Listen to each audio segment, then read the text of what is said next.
તરીએ એવો જ આવી ગયો.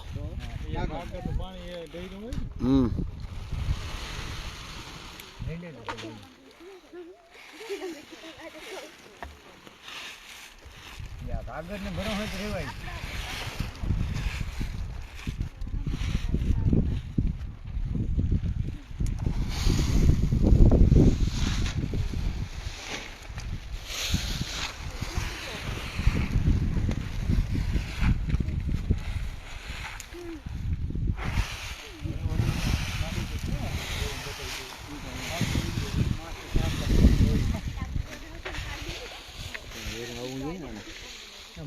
ઢકલો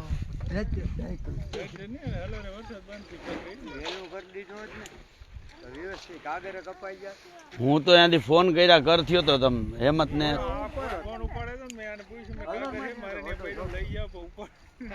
ખંભાળિયા વરસાદ ચાલુ થયો ત્યારે જ મેં તો તમને ફોન કર્યો હતો.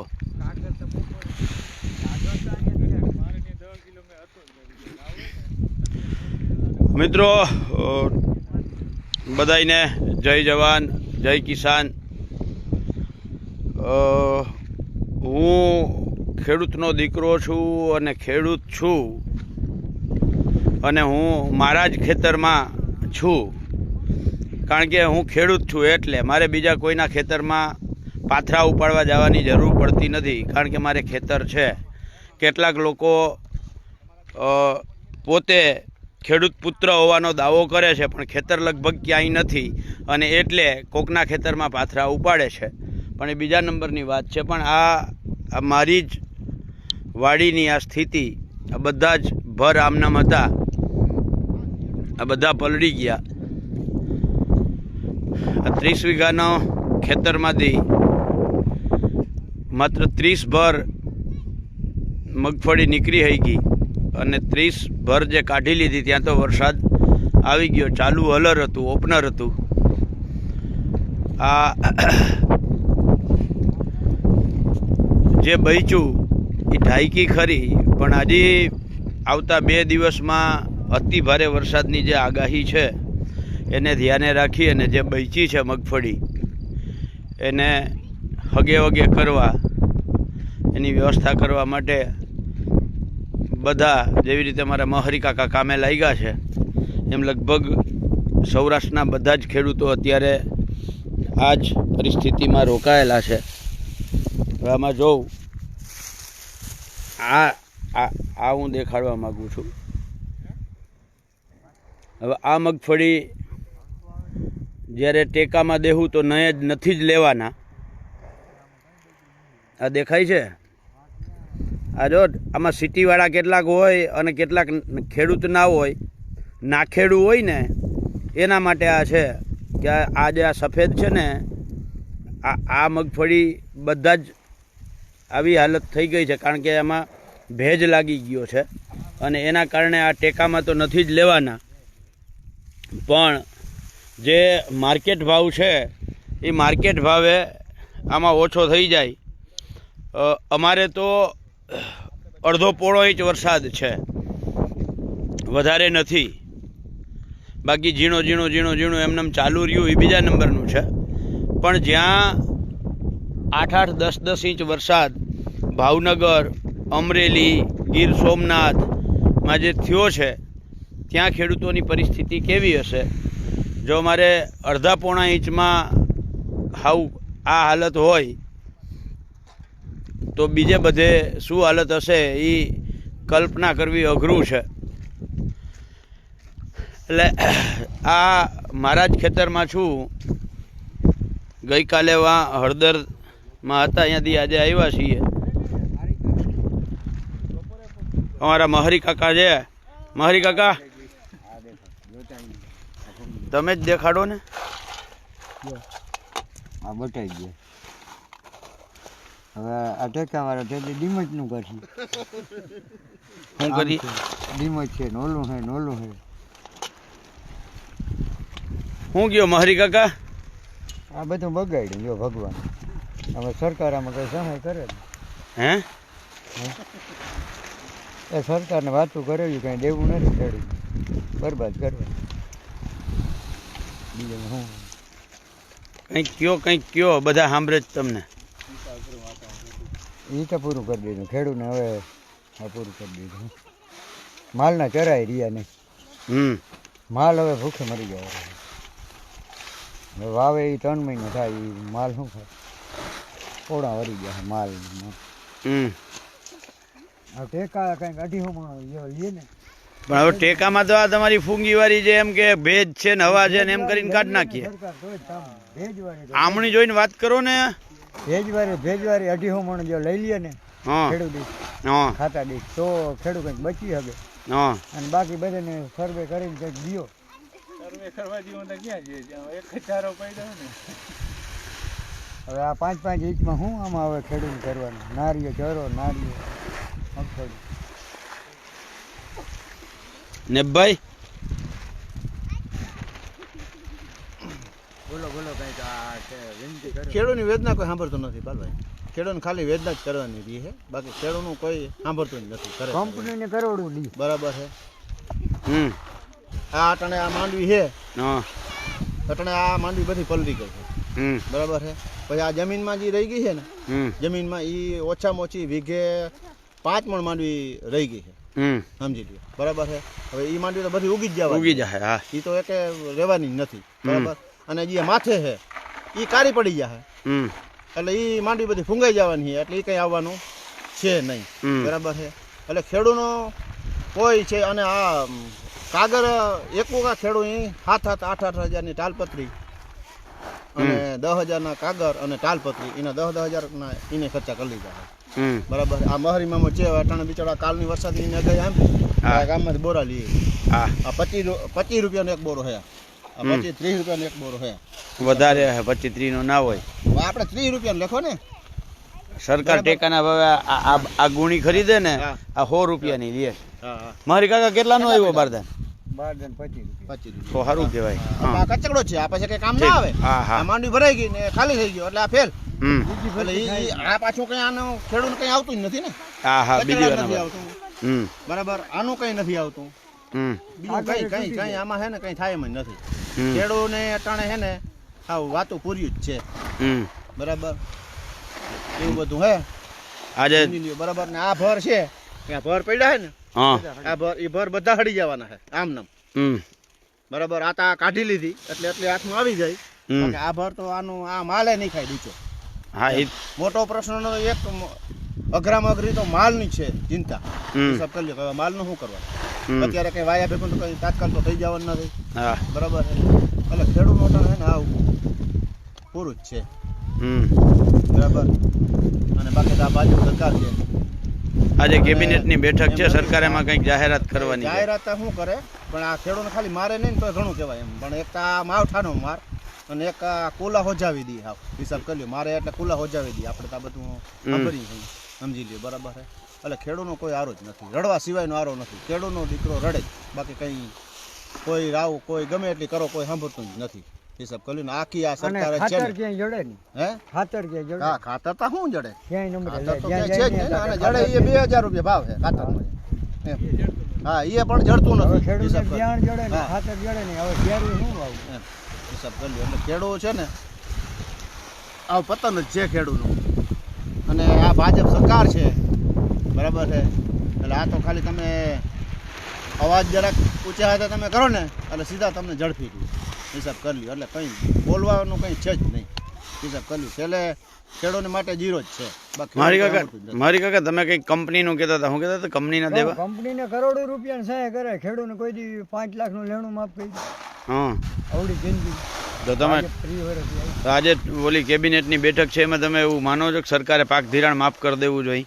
કરે તો હાવ એને ભગવાન. હા, તો 100% છે ને. હા, ભગવાન એટલું જ જોઈએ. એટલું જ જોઈએ. હે? હા, ખાલી પાક ધિરાણ માફ કરે તો ખેડૂત રાજી થઈ જાય. કર દે, માફ કર દે. તમને લાગે છે કરે તો એની ભલાઈ. બીજું શું કરવાનું? અમને નથી લાગતું. હા, હું એ પૂછું છું, તમને લાગે છે કર દે? એવું નથી લાગતું. ના એ લાગે. અમારી જો આપણે ખાલી આ રાવ કરી ઈ કોઈ સાંભળવા માંગતું નથી પાલભાઈ. કેમ કોઈ કેમ માફ કેમ કરી દઈએ? હે, આ માંડવીનો ભાવ હે, આ માંડવીનો ભાવ જ છે ને 1400 રૂપિયા હે. બરાબર. પણ એ હજી કઈ ટેકાનું એને કઈ ઠેકાણું કઈ છે જ નહીં. હિસાબ કરીએ એટલે માંડવીનો ભાવ ટેકાનો 1450 છે બજારમાં. 800 રૂપિયા 700 રૂપિયા. અને આ પલળી ગઈ આ બધી એનું આ ભર પડ્યા છે એનું તો કઈ આવવાનું જ નથી. એ તો 500 રૂપિયા આવી જાય તો નામી આવી જાય તો એમ. પણ હજી એના માથે તો એ કાઢી એ બધું તો ફેલ જ પડ્યું હતું. હિસાબ કરી લે એનો કઈ સહારો જ નથી. પણ આ નીકળી ગઈ ને આનો ભાવ નહીં આવે. આ હારી માંડવી નીકળી ગઈ એનો આ નીકળી ગઈ ને આનો પણ ક્યાં ભાવ છે? 1000 રૂપિયા 1100 રૂપિયા બજાર હે અટાણે. હા એ હારી માંડવી હોય તો. પણ એ તો રામ મંદિર થઈ ગયું ને. આપણે હવે હિન્દુ તરીકે ભલે ભાવ ના આવે, ભલે તમે હમણાં કહું કે મારે બરાબર છે, પણ રામ મંદિર તો કરી દીધું. રામ મંદિર તો કરી દીધું, પણ આ ખેડૂતની પથારી કરી દીધી એ ટકાઈ નહીં. હું ગયો તમે એ રામ મંદિર બનાવ્યું ને ભગવાન જો એને બુદ્ધિ દે ને. કોને બુદ્ધિ દે? આ ભાજપ સરકાર. તો આ લેણા માફ કરી દે. એવી બુદ્ધિ દે. એવી બુદ્ધિ દે તો બધે મંત્રી અમે માનીએ ભલે મંદિર બનાવ્યું. તો ભલે મંદિર બનાવ્યું બરાબર. નકર આ તો જો હવે એ તો હાવ હવે આ માલે ના ખાય એટલે કઈ અડે જ નહીં. અડે જ નહીં. આ જો પડી ગઈ બધી. હવે રામ મંદિરમાં રામ ભગવાન જોઈને બુદ્ધિ દે ને ખેડૂતના લેણા માફ કરે ને ભગવાન અને જો ખેડૂતના માફ કરી દે લેણા તો ભારી કામ થાય. અને નહીંતર હું રામ મંદિર બનાવ્યું એ હે તમે શું કહેતા હતા કે નકર લેણા માફ ના કરે તો રામ મંદિર બનાવે. બીજું શું થાય? ખેડૂત જો સહાય ના કરી શકે તો એમાં ધ્યાન દે ભગવાનમાં. અને ખેડૂતનો તો એ તો રોવાનો જ છે ને વારો. એનું કોઈ સાંભળતું જ નથી ને. એનું કોઈ સાંભળતું જ નથી એમ.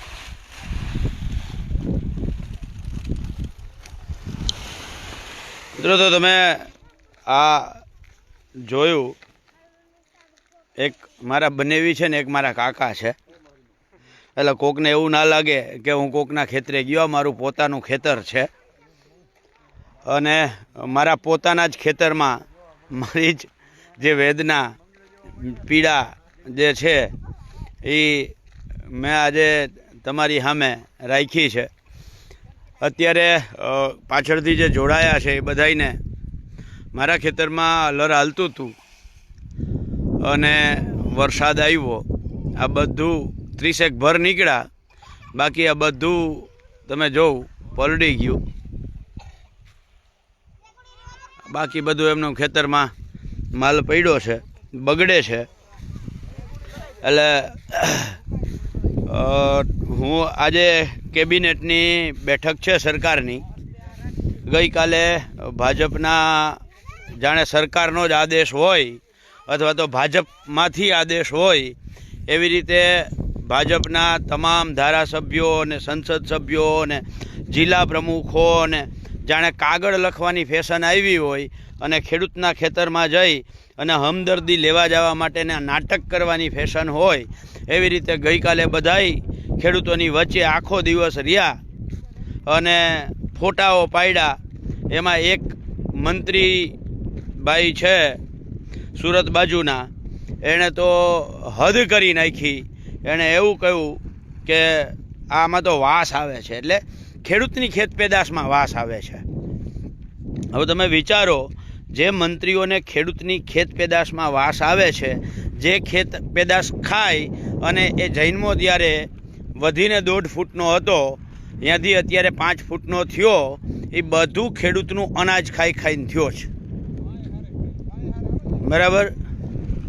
એટલે આ જે વિકટ પરિસ્થિતિમાંથી ખેડૂત અત્યારે બહાર નીકળવા માટે મથી રહ્યો છે અને એમાં ભાજપના તમામ ધારાસભ્યો, સંસદ સભ્યો, જિલ્લા પ્રમુખો બધા જ જે રીતે અત્યારે ફોટો સેશન કરી અને ખેડૂતોને હમદર્દી મેળવવાના પ્રયત્ન કરે છે. મેં ગઈકાલે ફેસબુક લાઈવ થઈને કહ્યું હતું, ગઈકાલે હળદર ખાતે જે કૃષક આંદોલનની મહાસભા હતી એમાં પણ મેં કહ્યું હતું અને આજે પાછો કહું છું કે હે ભાજપના ધારાસભ્યશ્રીઓ, સંસદ સભ્યશ્રીઓ, ભાજપના જિલ્લા પ્રમુખશ્રીઓ, જે તમે કાગળ લખવાના નાટકો કરો છો, તો તમારા કાગળમાં એક લીટી લખવામાં એ લીટી ખેડૂતોનું સંપૂર્ણ દેવું માફ કરો,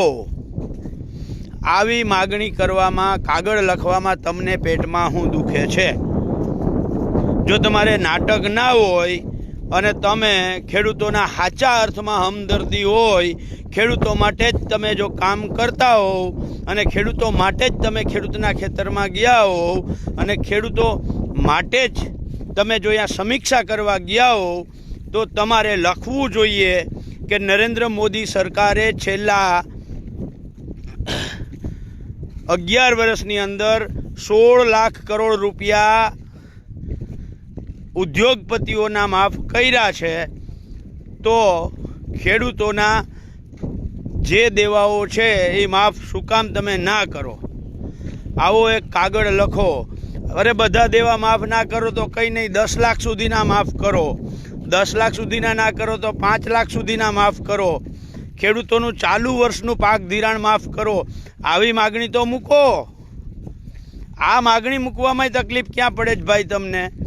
એનો અર્થ એવો કે તમે એમ કહો છો કે તાત્કાલિક સહાય કરો, તો સહાય તો અગાઉ કરી છે અને એ સહાયના નાટકો તો બધાએ જોયા છે. ગયા વર્ષે જુલાઈ ઓગસ્ટ મહિનામાં જે અતિવૃષ્ટિ થઈ 1769 કરોડનું પેકેજ જાહેર કર્યું. ચૂકવા કેટલા ચૂકવા? 500 કરોડે ચૂકવા નથી. જો 500 કરોડથી વધારે ચૂકવા હોય તો સરકાર જાહેર કરે. એટલે માત્ર જાહેરાત જેવી સરકાર થઈ ગઈ છે. એટલે ભાજપના તમામ ધારાસભ્યશ્રીઓ, સંસદ સભ્યશ્રીઓ, જિલ્લા પ્રમુખશ્રીઓ, તમે જો સાચા દિલથી ખેડૂત માટે કામ કરતા હો, ખેડૂતો માટે 1% હમદર્દી હોય, તો તમારે જો સરકાર ખેડૂતનું ચાલુ વર્ષનું પાક ધિરાણ માફ ના કરે તો તમારે ઉપવાસમાં બેસવું જોઈએ. ગઈકાલે મેં હળદરથી જાહેર મંચ ઉપરથી ગઈકાલે મીડિયામાં પણ મેં કહ્યું છે કે જે ભાજપનો ધારાસભ્ય ખેડૂતોનું પાક ધિરાણ માફ કરવાની માંગ સાથે ઉપવાસમાં બેસશે તો એ ધારાસભ્યનું સન્માન કરવા હું જઈશ. મેં ગઈકાલે કોંગ્રેસના મંચ ઉપરથી એ જાહેરાત કરી છે, અત્યારે કહું છું.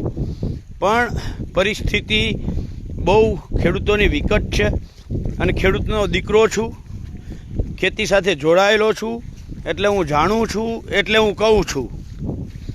બીજા અમુક નેતાઓ પોતે ક્યાંય કરતાં ક્યાંય ખેતી છે નહીં, તેમ છતાંય ખેડૂતનો દીકરો થઈ અને બીજા ખેડૂતના ખેતરે જઈને પાથરા ઉપાડે છે, ઉપાડવાના નાટકો કરે છે. એવું નથી. હવે આ અત્યારે અમારા ભાઈના ખેતરે જો એ માંડવી તો કાઢી લીધી હતી, પણ પરિસ્થિતિ એ હતી કે માંડવી નીકળી ગઈ માંડ, ત્યાં તો વરસાદ આવી ગયો. આ જો હવે પાછું જે 2 દિવસની આગાહી છે એના માટે આખું ટીમ કામે લાગી છે. જે બચ્યું છે એ બચાવવાનો પ્રયત્ન કરીએ. આ બાજુ અમારા પડોશી છે, બરાબર છે, એને બધા જ પાથરાઓ ઊભા છે, તમે જોઈ શકો છો. એટલે અત્યારે ખેડૂતોની હાલત જે છે એ રાત થોડી અને વેશ ઝાઝા, આવી પરિસ્થિતિ છે. આ પરિસ્થિતિની વચ્ચે હું સરકાર પાસે એક જ માંગ કરું છું. જો તમે અત્યારે જ્યાં જોઉં ત્યાં આ જ હાલત છે. ખેડૂતના પાથરા પડ્યા છે, કાં તો ભર પડ્યા છે અને બધું પલળે છે. ને હજી આમાં તો 5-5, 7-7 ઇંચ વરસાદની આગાહી છે. તો એની વચ્ચે આ જે માલ છે આમાં અત્યારે હવે વરસાદ બંધ થઈ જાય ને પડે જ નહીં ને તોય આની હાલત એવી છે કે આ માલ છે એ જે હમણાં નેભાભાઈએ કહ્યું એવી રીતે 500 રૂપિયા માંડ આની હવે કિંમત આવશે, એટલે 50% કિંમત થઈ ગઈ છે. જો હવે વરસાદ થાય તો આ માત્ર ખાતર સિવાય બીજો કંઈ ઉપયોગ થાય નહીં. આવી પરિસ્થિતિ અત્યારે ખેડૂતની છે. ખેડૂતોનું સર્વસ્વ જ્યારે લૂંટાઈ ગયું છે. ગઈકાલે કેટલાય ધારાસભ્યોના, કેટલાય સંસદ સભ્યોના જે વિડીયો છે એમાંય એણે શબ્દો વાપર્યો છે કે ખેડૂતોનું સર્વસ્વ લૂંટાઈ ગયું છે.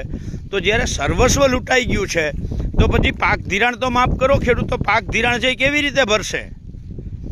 ખેડૂતો પાસે પાક ધિરાણ ભરવા માટે કોઈ વિકલ્પ કે કોઈ ઓપ્શન જ વધ્યો નથી. એટલે સરકારે ખેડૂતોનું પાક ધિરાણ તાત્કાલિક માફ કરવું જોઈએ એવી આપણી માગણી અને લાગણી છે. અત્યારે જેટલા લાઈવ છે એ બધાઈને એક હારે હારે આમંત્રણે આપી દઉં કે આવતી 31 તારીખે શુક્રવારે સાંજે 4 વાગે ખંભાળિયા આહિર સમાજ ખાતે એકઠા થઈ ખેડૂતોની વેદના માટે ભેગા થઈ અને ત્યાં ખંભાળિયામાં સાંજે 7-8 વાગે આ સરકારને આત્મા છે એ મરી ગયો છે. સરકારમાં આત્મા વૈધો જ નથી. એટલે એક મશાલ રેલીનું આયોજન કર્યું છે. તો હું દ્વારકા જિલ્લાના તમામ ખેડૂત ભાઈઓને આમંત્રણ આપું છું કે આ ખેડૂતો માટે અમે કોંગ્રેસના તમામ સભ્યો દ્વારકા જિલ્લાના દિવાળી પછી ભેગા થયા નથી. એટલે અમે આને સ્નેહ મિલન નથી કહેતા. અમે આ ખેડૂતોની જે વેદના છે એ વેદના માટે ભેગા થઈ અને તે દિવસે એક મશાલ રેલીનું રાત્રે આયોજન રાખ્યું છે. તો હું દ્વારકા જિલ્લાના તમામ ખેડૂત ભાઈઓને સાંજે 4:30-5 વાગે આહિર સમાજ મિલન 4 રસ્તા ખંભાળિયા ખાતે ઉપસ્થિત રહેવા આમંત્રણ આપું છું. આવો આપણે સૌ સાથે મળી અને ખંભાળિયાની બજારમાં ક્યાંય ખેડૂત હમાય નહીં એટલા ખેડૂતો ભેગા થઈ અને એક મોટી મશાલ રેલી કરી અને સરકારનો જે આત્મા મરી ગયો છે એ આત્મા જગાડવાનો, આત્માની અંદર ક્યાંક જ્યોત પ્રગટાવવાનો આપણે પ્રયત્ન કરીએ. એટલે હું દ્વારકા જિલ્લાના ખેડૂતોને ફરીથી કહું છું, આજુબાજુમાં લાલપુર તાલુકાના ખેડૂતો આવી શકે તો સ્વાગત છે. પોરબંદર જિલ્લાના ખેડૂતો આવી શકે તો પણ સ્વાગત છે. એટલે 31 ઓક્ટોબર સરદાર વલ્લભભાઈ પટેલની જન્મ જયંતિ, જે સરદાર વલ્લભભાઈ કહેતા હતા કે જો ખેડૂતોનું ઝૂંપડું ઊભું નહીં રહે તો તમારા મહેલો ખળભળી જશે, એમાં કોઈ શંકાને સ્થાન નથી. આ દુનિયામાં કોઈને છાતી કાઢીને જો ચાલવાનો અધિકાર હોય તો એકમાત્ર જગતના તાત ખેડૂતને જ અધિકાર છે. એ સરદાર વલ્લભભાઈ પટેલના જન્મ દિવસે આપણે બધાય ભેગા થઈએ અને સરકારને જગાડવા માટે એક મશાલ રેલીનું આયોજન અમે કર્યું છે. સાંજે 4:30 વાગે એક સભા કરીએ અને એ સભા બાદ 7 વાગ્યાની આસપાસ આપણે ખંભાળિયાની બજારની અંદર મશાલ રેલી લઈને નીકળીએ અને મરી ગયેલી સરકારના આત્મામાં ક્યાંક જ્યોત પ્રગટાવવાનો પ્રયત્ન કરીએ. તો હું દ્વારકા જિલ્લાના તમામ ખેડૂતોને 31 ઓક્ટોબર સાંજે 4:30 વાગે આહિર સમાજની વાડી ખંભાળિયા ખાતે આવવા માટે ભાવભર્યું આમંત્રણ આપું છું. આપણી આ લડાઈમાં આપણે સૌ સાથે મળી અને લડાઈ કરીએ અને મશાલ રેલી પૂરી કર્યા પછી આપણે બધા ભોજન પણ સાથે લેશું. જેના અન્ન ભેગા એના મન ભેગા. એટલે દ્વારકા જિલ્લાના તમામ ખેડૂતોને હું આમંત્રણ આપું છું કે કુદરત નારાજ થયો છે પણ એની સામે આપણે બધાએ ખેડૂતોએ એકજૂટતા બતાવી એક થઈ નેક થઈ અને સરકાર સામે અવાજ કરીએ તો ક્યાંક ને ક્યાંક એની અસર આવશે, 100% આવશે. તો હું દ્વારકા જિલ્લાના તમામ ખેડૂતોને વિનંતી કરું છું કે આવતી 31 તારીખે શુક્રવારે સાંજે 4:30 વાગે આહિર સમાજની વાડી ખંભાળિયા ખાતે આપ સૌ પધારો એવી વિનંતી સાથે ભગવાન દ્વારકાધીશને પ્રાર્થના કરું છું કે આ મેઘરાજાની જે આવનારા દિવસોમાં આગાહી છે એને રોકી લે અને ખેડૂતને જે નુકસાન તો છે જ અત્યારે પણ વધારે નુકસાનનો ભોગ ના બનવું પડે એટલા માટે દ્વારકાધીશ હવે જે આગળની આગાહી છે એ પ્રમાણે વરસાદ ન થાય અને ખેડૂતનો જે માલ હચવાઈ ગયેલો છે એ હચવાઈ ગયેલો રહે એવી પ્રાર્થના સાથે આપ સૌને જય જવાન, જય કિસાન, જય જગતનાથ.